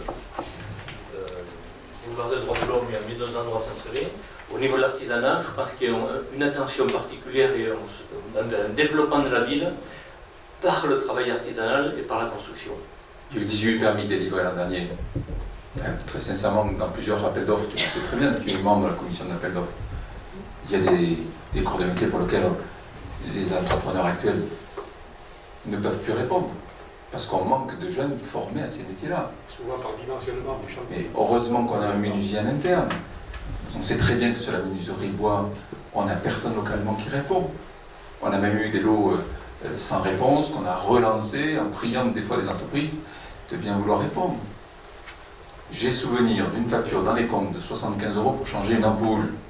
Très sincèrement, il vaut mieux que ce soit un électricien interne qui le fasse que d'aller chercher une entreprise extérieure. Après, dès qu'il y a des compétences spécifiques, bien sûr, qu'on fait appel, on a mis en place un marché d'entretien des chaufferies par une entreprise nationale qui entretient tout ça. Donc, je veux dire, moi je ne suis pas sectaire. Ce que je sais, c'est qu'il y a certains corps de métier, quand on le fait en interne, on y est gagnant. Et on enlève du travail à personne, parce qu'aujourd'hui, malheureusement, dans le bâtiment, on manque de professionnels, on manque de bras. Je peux me permettre aussi d'ajouter que les gens sont contents. C'est-à-dire qu'enfin, ils sont pris pour leurs compétences. C'est-à-dire, on a nos agents. Ça, je n'ai jamais contesté. Et du coup, non, mais ça contribue aussi au bien-être et à la qualité de vie au travail de nos agents. Et donc une meilleure appréhension. Quand on sait que, tu vois, demain, ils vont poser du carrelage, des faïences. Quand on a une jeune peintre qui a toujours connu cette piscine et qui est en train de la repeindre, alors on est fiers. Enfin, tout ça, ça fait aussi partie. Et on n'enlève pas le pain du boulanger. Hein. On a aussi nos propres compétences que l'on valorise. Et c'est aussi valorisant pour ces gens qui ont passé des diplômes, qui ont des formations et qui peuvent enfin les mettre en œuvre, ce qui n'était pas vrai avant. C'est-à-dire, on faisait juste des petits travaux, voire rien, ou en tout cas pas forcément des choses qui étaient dans leurs compétences professionnelles. Aujourd'hui, on a un plombier. Et la preuve, lorsqu'on a présenté le projet de la piscine, tu nous as proposé de regarder l'histoire de la Légionnaire au niveau de l'eau, de plombier à regarder. Enfin, tu vois, il y a des vraies compétences et les gens sont fiers de pouvoir les mettre au service des Saint-Sévériens. Je crois que c'est ça aussi qu'il faut entendre. Bien, moi, je vous propose qu'on clôture là. Il faut que nous solennel. Nous prenions acte que le débat a eu lieu. Je pense qu'il a eu lieu. Alors, qui est d'accord pour approuver que nous avons débattu entre nous? Y a-t-il des oppositions, des abstentions? Nous avons donc pris acte. Troisième point, la mise en place d'une évolution des rémunérations au sein de nos agents. On est sur un sujet technique, je vais essayer de le synthétiser. Un décret de 2014, le 20 mai 2014, adopté donc sous la présidence de François Hollande, porte sur la création d'un régime indemnitaire tenant compte des fonctions, des suggestions, de l'expertise et de l'engagement professionnel. C'est ça l'acronyme de RIFSEP. Ce décret a pour but de rationaliser et simplifier le paysage indemnitaire de la fonction publique.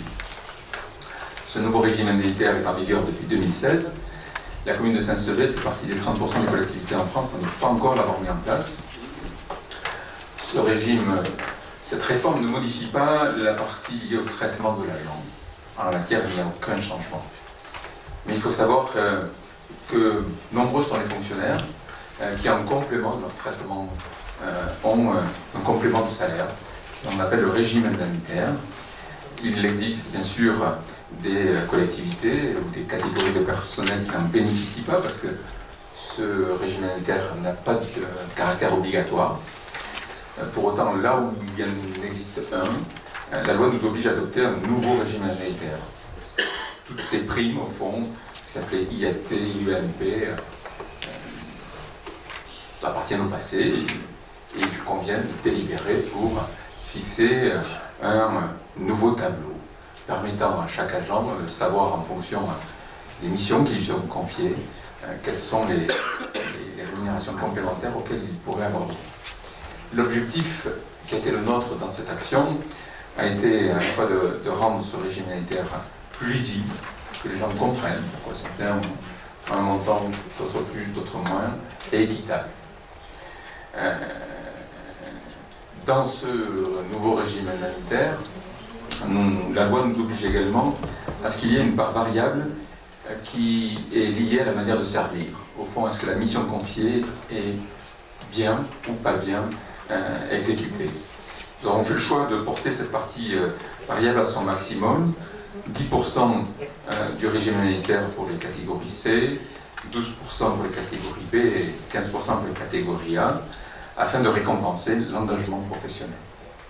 Voilà ce que je pouvais dire en introduction pour vous donner les grands tenants et aboutissants de la délibération d'aujourd'hui. Y a-t-il par rapport à ça des interventions? Oui, M. Martinez. Oui, donc concernant ce régime, effectivement, ça a été long à mettre en place à Saint-Sevé, vous l'avez dit. Par contre, au témoin d'un doute, aujourd'hui, donc, les agents perçoivent un régime indemnitaire. La mise en place de ce RIFSEP, qui se divise en deux parts, on va dire une part fixe, une part variable. Voilà. Si je comprends bien, quand vous êtes agent de catégorie C, désormais, vous avez l'assurance d'avoir 90% de votre régime indemnitaire chaque mois, et les 10%, totalement, nullement ou en partie, en décembre. Ça veut donc dire que, indépendamment de la qualité de servir d'un agent, aujourd'hui, tout au long de l'année, vous allez donc faire, peut-être de manière marginale, mais vous allez le faire, vous allez donc baisser le pouvoir d'achat des agents. Puisque, quand bien même ils auraient le maximum de CIA à la fin de l'année, chaque mois jusqu'en décembre, ils se voient impacter d'un dixième les primes qu'auparavant ils avaient automatiquement. Est-ce que j'ai bien compris?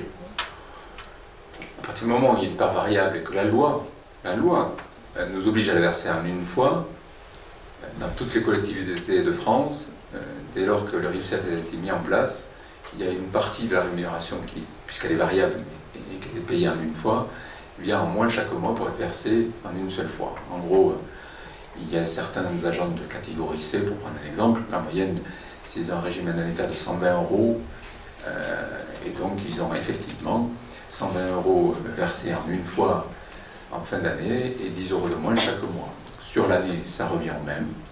Et le versement variable, on a fait le choix dès cette année qu'il puisse être versé au mois de décembre, puisqu'au fond, il faut, avant de pouvoir le verser, que les entretiens d'évaluation faits par leur supérieur hiérarchique direct aient pu avoir lieu et qu'il ait été validé par la DGS Et donc tout ceci sera fait en octobre-novembre, au lieu d'être fait comme aujourd'hui, en janvier-février. Mais vous savez, on a rencontré tous les agents. Et on était clair avec eux. Moi, c'est pas moi qui ai voté cette loi, hein. C'est François Hollande. Oui, mais une manière de l'appliquer. Moi, je connais une collectivité, le CIA, c'est moins de 1%. Mais Ce qui fait que les agents ne perdent pas de pouvoir d'achat. Parce que vous pensez que ce n'est rien ou peu. On a quand même aujourd'hui, on va dire dans le pays, quelques revendications tout à fait légitimes. Je le dis sur le fond, quant à des problèmes de fin de mois pour certains, des difficultés financières. Moi, j'estime qu'aujourd'hui, des agents, on les connaît, parce que voilà, on vit dans cette ville avec eux, des agents, pour certains d'entre eux, 10 € chaque mois, c'est important de les avoir. Et je trouve que c'était extrêmement maladroit de faire cet affichage, alors que vous avez tout à fait la possibilité de mettre un taux à 99% pour la part fixe, et le pourcent symbolique tout à fait légal de part variable. Et en plus, si vous considérez que ces agents travaillent bien, vous avez la possibilité de mettre en œuvre une prime supplémentaire de fin d'année, la loi le permet aussi. Donc, se cacher derrière un cadre législatif qui, et vous l'avez compris, permet des modulations, moi je regrette que vous appliquiez une part variable maximale, parce que, je le répète, 10, 12, 15 € pour certains agents, ce n'est pas neutre sur une feuille de paye et sur le quotidien de leur famille. écoutez, on n'a pas les mêmes valeurs. Donc il est normal qu'on ne soit pas d'accord. Moi, je crois à la méritocratie. Et c'est normal que quelqu'un qui se la donne tous les jours touche plus que quelqu'un qui ne remplisse pas correctement ses missions. Jusque-là, c'était pas possible, ça. Aujourd'hui, ça le devient. On a même prévu, dans ce régime indemnitaire, une prime exceptionnelle qui peut venir en complément. Voilà. Donc, vous n'êtes pas d'accord, mais moi, je crois que réellement, c'est un outil de management, c'est un outil de motivation, et plus largement, 100% des employés pourront dire « j'ai eu ma rémunération à 100% parce que je fais bien mon travail ». Bien que je sois fonctionnaire, où généralement les gens ont tendance à dénigrer les fonctionnaires, mais moi aussi, à Saint-Sevé, je suis jugé sur mon travail, et ma rémunération, je la mérite. Voilà, c'est... Alors, ça aurait été plus... Ça demande du courage de le faire peut-être, mais on le fait. Et dans cette action, dans cette opération, on s'est rendu compte aussi qu'il y avait des injustices. J'ai des groupes de fonctions qui remplissent la même mission, et j'ai des fois des collaborateurs qui avaient un régime indemnitaire inférieur aux autres. On a profité de ce régime pour remettre tout ça à l'équilibre, en équité, que toute personne qui exerce une même mission ait le même régime indemnitaire, ce qui n'était pas le cas jusqu'à maintenant, fruit au fond de l'histoire. Et on a mis un budget là-dessus de 25 000 €. Donc, voilà. Et puis, lorsqu'on a rencontré les agents, parce qu'on a débattu avec eux, certains nous ont dit, bon, si vous nous versez début décembre, qu'on a pour Noël, de toute façon, jusqu'à présent, on a plutôt tendance à mettre un peu d'argent de côté les mois avant Noël pour pouvoir faire les cadeaux de Noël. Et là, on sait qu'à Noël, on aura une somme qui tombera et on profitera pour faire les cadeaux. Bon. Moi, on a invité nos agents depuis 4 ans à se former pour évoluer. Moi, j'ai la joie que plusieurs d'entre eux ont réussi leur examen professionnel l'an dernier. Et donc, on les a fait évoluer sur les nouveaux grades et les nouveaux échelons. Donc voilà, je pense qu'il y a une dynamique positive qui se passe aussi auprès de nos agents. Et donc, c'est la proposition que je vous soumets au vote ce soir. Oui, monsieur Martinez. Ce qui est terrible, c'est que vous n'avez même pas conscience des propos que vous tenez. Donc vous êtes en train de nous expliquer que, en gros, vous voulez le bonheur des agents malgré eux, c'est-à-dire qu'il vaut mieux que vous conserviez dans vos comptes toute l'année une part de leur prime pour leur verser à la fin de l'année pour les cadeaux de Noël. Excusez-moi, mais c'est pas à vous de juger de la gestion quotidienne des foyers, des Saint-Séverins et plus particulièrement des agents. Moi, je vous le répète, si vous souhaitez moduler, favoriser, améliorer les carrières des uns et des autres, parce que, oui, c'est la réalité, certains sont plus motivés que d'autres, pourquoi pas. Vous savez, il y a ce qu'on appelle les avancements d'échelon, les avancements de grade, la possibilité de primes exceptionnelles qui sont totalement modulables et à la discrétion de l'autorité territoriale que vous êtes. Aujourd'hui, vous nous dites, je garde cet argent, mais rassurez-vous, c'est pour leur bien. Enfin, Ça me fait penser à cette parole du 19e siècle où il serait capable d'aller les boire au bar. Je trouve très méprisant le propos que vous tenez à cet égard. Je préfère que ces personnes aient l'argent chaque mois, parce que je le redis, 10, 12 ou 15 euros pour certains, c'est fondamental. Je vous ai dit que j'ai une quinzaine d'agents qui ont un régime alimentaire qui augmente. Voilà. Parce qu'ils touchaient insuffisamment. Et que derrière, s'ils veulent tous avoir 100%, ben, il faut qu'ils travaillent bien. Et que c'est une minorité. Si il y a une petite minorité qui ne remplit pas correctement ses missions, ils n'auront pas 100% de la prime. C'est ce qui se passe dans le privé partout. Partout. Qu'est-ce que je vous dis? Il faut vivre avec son temps. Et je n'ai jamais refusé à un agent qui a une difficulté personnelle, parce qu'il y a des accidents de la vie, trouver des solutions, quitte à faire des avances, ainsi de suite, dans le cadre légal bien sûr, pour lui permettre de passer le cap. Donc je ne comprends pas votre discours. Je vais passer au vote. Il y a un souci de l'égalité, mais enfin si vous voulez continuer, il n'y a pas de problème. De l'égalité sur quoi? Sur la délibération. Ou je l'ai mal lu. C'est-à-dire? Bah écoutez, on en reparlera. Ah mais non, si vous pensez qu'il y a un problème de l'égalité, vous nous le dites. S'il est avéré, on retirera la délibération, on la passera dans 15 jours. Moi, il y a 15 agents qui attendent cette délibération pour pouvoir bénéficier d'une augmentation de régime alimentaire. Mais je vous écoute, quel est le problème de l'égalité à vos yeux? Écoutez, moi je veux bien lire l'IFCE sera versé intégralement, diminué, supprimé à compter de 15 jours d'arrêt. Ça ne veut rien dire. C'est-à-dire? Bah écoutez, c'est très simple. Vous avez un agent qui tombe 10 jours en arrêt maladie, à compter du 26 décembre. Il n'a que 6 jours sur l'année N, et les jours restants sur l'année N+1. On lui compte comment l'abattement? Sur l'année glissée ou sur l'année civile?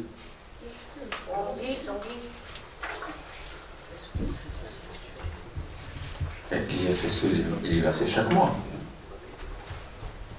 Vous maintenez la rédaction? L'IFSE est versé chaque mois. La question... Vous voudriez qu'on rajoute... Non, moi je veux rien du tout. Moi je constate, et j'ai constaté aussi qu'il y avait un cadre d'emploi, alors peut-être que c'est pas la problématique. Hein. Vous avez un poste de cabinet, nulle part il est évoqué les modalités de versement de son régime indemnitaire. Alors est-ce qu'il y a une particularité dans son contrat ou il est exonéré des nouvelles contraintes qui s'imposent à l'ensemble des agents, sauf la police municipale et les ingénieurs, puisqu'effectivement il y a quelques exceptions? Voilà, c'est une question. C'est la dernière concernant cette délibération. Non, c'est évoqué au cadre 1. Il y a le CIA qui définit, l'IFSE, ce qui est mentionné s'applique à l'ensemble de la ligne. Là-dessus, c'est clair. Maintenant, sur tous les régimes indemnitaires, le versement qui s'estompe à partir d'une certaine durée d'arrêt maladie, on n'a rien changé par rapport à la pratique actuelle. Donc, si vous m'évoquez qu'elle n'est pas légale, alors qu'elle est appliquée depuis plus de 20 ans ici, il n'y a pas de précision, c'est comme ça. je m'étonne. Bon, donc, surtout ces prises en compte de l'arrêt, on n'a rien changé.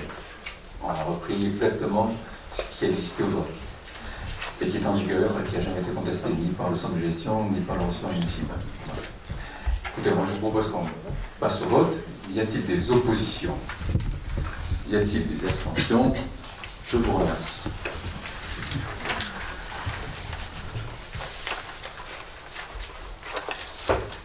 Nous avons une délibération pour la création de 3 emplois permanents. Ce sont des personnels qui sont déjà dans notre collectivité, certains depuis quelques mois, certains depuis quelques années, dont les missions sont en train d'évoluer et pour lesquelles nous vous proposons de faire la création d'un poste d'emploi permanent. Il s'agit de notre chargé de communication qui évolue vers un poste de community manager, puisqu'aujourd'hui les missions sont de plus en plus sur Internet et qu'il y a des supports de plus en plus nouveaux sur lesquels on souhaite être présent. Nous avons vu au travers du sinistre sur l'école à quel point les notions d'assurance, d'anticipation des risques étaient très importantes et donc nous souhaitons que notre comptable, en dehors des fonctions de comptabilité, puisse prendre toutes les missions d'assurance et d'anticipation des risques, d'où le titre d'actuaire. Et enfin, nous avons une excellente petite jeune qui était peintre et qui, ces derniers mois, mène de A à Z les projets de décoration en choisissant, en nous proposant les choix des teintures, les choix des produits à appliquer, et donc son poste est élu vers un poste de décorateur. Donc ce ne sont pas des salariés en plus, ce sont des postes qui évoluent. Y a-t-il par rapport à ça des oppositions? Simplement, Ah oui. pas d'intervention sur le fond. Quand je vois Saint-Sevé et le Gilles tant attaché à l'histoire, aux traditions, on va nommer un community manager.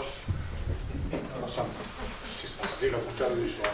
Non. C'est la même question. C'est la Je pense que le chargé de communication pourrait suffire. You're right. Community manager. Claire a des relents de son premier métier, professeur. Il y a des oppositions, des abstentions. Ben, je vous remercie. On passe à la délibération suivante. Vous vous abstenez? Le BEPC, donc vous avez des nouveaux jeunes qui vont postuler pour cette bourse. L'occasion pour moi de vous dire que c'est les 3 ans, puisque nous l'avions mis en place en avril 2016 de ce dispositif. C'est près de 70 jeunes qui auront bénéficié au travers de ces quelques heures d'engagement au cinéma, comme projectionniste, comme guichetier, qui auront eu la possibilité de voir une partie de leur permis payé par la commune auprès des 2 écoles de conduite de Saint-Sevé. Y a-t-il par rapport à cette délibération des oppositions? C'est le BEPC. Jusqu'à présent, vous venez voter pour. Des abstentions. Je vous remercie. Alors, nous avons un don, non pas en numéraire, mais en nature. Et qui est important pour le musée. Je vais passer la parole à Jean-Marc. Qui va nous lire la liste. Sûrement pas. Autrement, vous n'allez pas vous coucher dessus. Voilà. On peut le faire, hein. Vous savez que la villa d'Aubreil a été fouillée par le docteur Duveda et son équipe du GRAS depuis les années 70 jusqu'aux années 80-84. L'ensemble des produits de fouille avait été stocké dans les dépendances de la maison du docteur Duveda. Avant que le docteur Duveda décède, j'en avais discuté pas mal avec lui et j'en ai discuté ensuite après avec sa nièce qui souhaitait que les objets de fouille soient enlevés des dépendances, puisque c'est elle qui a récupéré la maison. Bien entendu, on a pris contact de suite avec M. Lafitte pour savoir s'il était d'accord pour faire un don à la commune de ces objets de fouille, puisque ces objets de fouille lui appartiennent, puisque le terrain sur lequel il a mis l'Ecclésia lui appartient.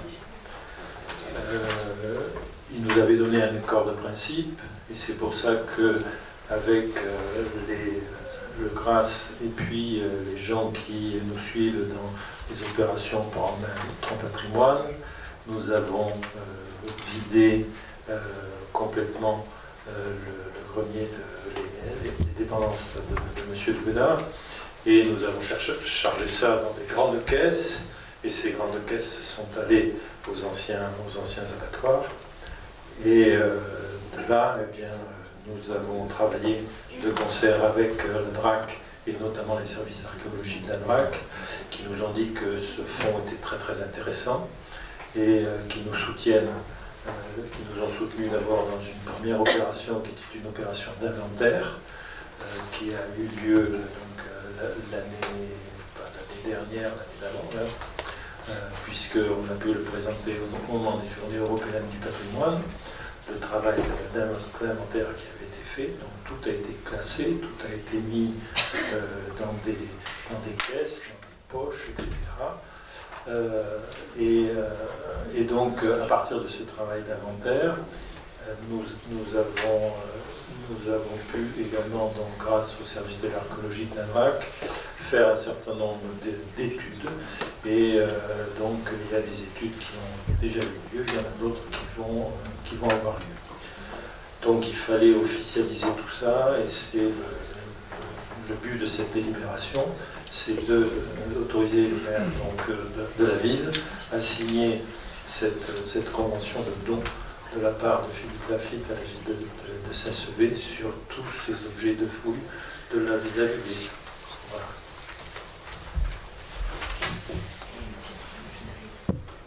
C'est une étape importante pour le musée, qui va se voir doter d'un fonds archéologique très conséquent. Et y a-t-il par rapport à ça des oppositions, des abstentions? Écoutez, je vous remercie. Je voudrais juste revenir sur vos observations sur le risque juridique. La DGS est même forme que tout est bien précisé dans la délibération. Si vous regardez l'avant-dernière page, en bas de page de la délibération sur donc, le régime médical, il est expliqué d'approuver conformément à la délibération du 13 novembre 2012. Donc on vise cette délibération. Et derrière, il est stipulé que la diminution ou la suppression de l'IFSE se fera sur le salaire du mois suivant l'arrêt de travail. Donc je tiens à ôter tous vos doutes, le risque de non-légalité de cette délibération. Merci à la DGS. Sur la 7e délibération, alors vous allez me dire, on a délibéré là-dessus lors d'un précédent conseil. C'est toujours le chemin de Bernède. Nous avons un administré qui a 3 terrains boisés qui sont charmants, sur lesquels il y a 2 sur 3 des potentiels acquéreurs, pour lesquels une partie de son terrain est sur le domaine de la commune et une partie de la route est sur son terrain à lui. Donc, nous avions proposé la dernière fois, conformément à nos échanges avec les préfectures, de faire une cession à l'euro symbolique et une acquisition à l'euro symbolique des terrains des uns des autres. La préfecture change d'avis, elle nous demande de redélibérer pour acter d'un échange de terrain et non d'une acquisition-cession à l'euro symbolique. Bon, alors, écoutez, si on peut prendre cette délibération ce soir, ça nous permettra de solutionner ce petit souci. On a plein de chemins ruraux, au fond, qui, le jour où ils ont été goudronnés, n'ont pas respecté l'emprise initiale. On avait eu le même souci, souvenez-vous, un peu plus bas, avec notre propriétaire, on avait résolu également. J'imagine que sur cette question, il n'y a pas d'opposition. On va quand même symboliquement voter. Y a-t-il des oppositions, des abstentions? Je vous remercie. Vous avez la liste des informations sur les décisions que j'ai été amené à prendre en 2018. Vous avez également il n'y a pas de vote, je crois. Non. Donc, sur la page de garde, vous avez mis approuvé, ça ne s'approuve pas. Oui, c'est juste une information. C'est juste une information. Et nous avons par contre, alors fini avec des délibérations anecdotiques, mais le droit public le veut. Nous avons 2 vieux véhicules qui étaient inutilisés. Nous avons trouvé quelqu'un qui voulait les récupérer, ce qui nous arrange. Et donc ils sont obsolètes, inutilisés. Vous avez les types de matériel de marque Brimont de 1990 et Renault de 1987. Ça nous ramène dans les années de notre tendre jeunesse. Par rapport à ça, pour accepter qu'ils quittent le patrimoine municipal et qu'on puisse officialiser le fait qu'ils soient repris. Y a-t-il des oppositions, des abstentions? Je vous donne rendez-vous dans une quinzaine de jours. Alors, la date prévue est le vendredi 29 mars. On souhaitait par contre, puisque proposer peut-être un horaire un peu plus tôt que d'habitude, si chacun parmi vous, si 19h pouvait vous convenir, je propose qu'on le commence à 19h. Oui, parce qu'on a les votes du budget, des comptes administratifs, c'est toujours des comptes de gestion. On a eu un record à battre d'ailleurs, on avait fini à minuit et demi. Si Ne me tentez pas. Si vous êtes d'accord, je vous propose qu'on avance à 19h exceptionnellement. Et on me glisse à l'oreille que le carnaval a lieu samedi, qu'on peut tous y aller déguisés en cirque, à chacun son costume. Et qu'il y a le soir, qu'on utilise une soirée basque avec pâté basque, cachoua, pommes de terre, gâteau basque et café au prix de 13 € pour les adultes et de 6 € pour les enfants. Je vous recommande près de plaisanterie le spectacle d'ombre chinoise dont me dit le plus grand bien à 15h30 pour les enfants, mais aussi pour les adultes. Je vous souhaite un bon retour chez vous. À très bientôt.